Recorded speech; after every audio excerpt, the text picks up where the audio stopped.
Assalomu alaykum hurmatli sayohatchilar, hurmatli kuzatuvchilar. Yangi kun, yangi tong muborak bo'lsin. Mana biz Zomindamiz. Mana shunday chiroyli tabiat qo'ynida, mana shunday musaffo osmon bag'rida dam olishga nima yetsin. Tabiatning toza havosi, qushlarning chiroyli sayrashi, suvning jildirab oqishi siz dam oluvchilarga ko'tarinki kayfiyat bag'ishlaydi. Barchalaringizga omadli kun, xayrli tabiat tilagan holda sizlarni keyingi sayohatlarimizga taklif etamiz. Demak, 31-iyul, 1-2 kunlari mana shunday musaffo tabiat qo'yniga yana dam olishga sizlarni taklif etamiz.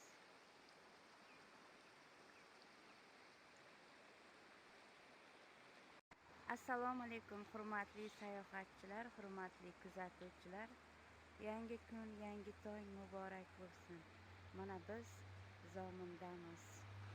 Mana shunday chiroyli tabiat qo'ynida, mana shunday musaffo osmon bag'rida dam olishga nima yetsin.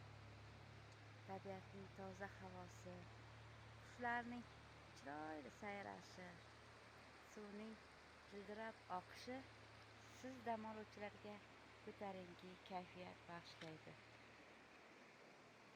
Barchalaringizga omadli kun, xayrli tabiat tilagan holda sizlarni keyingi sayohatlarimizga taklif etamiz.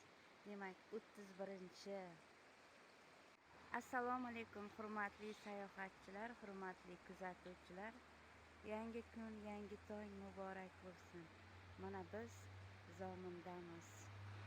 Mana shunday chiroyli tabiat qo'ynida, mana shunday musaffo osmon bag'rida dam olishga nima yetsin.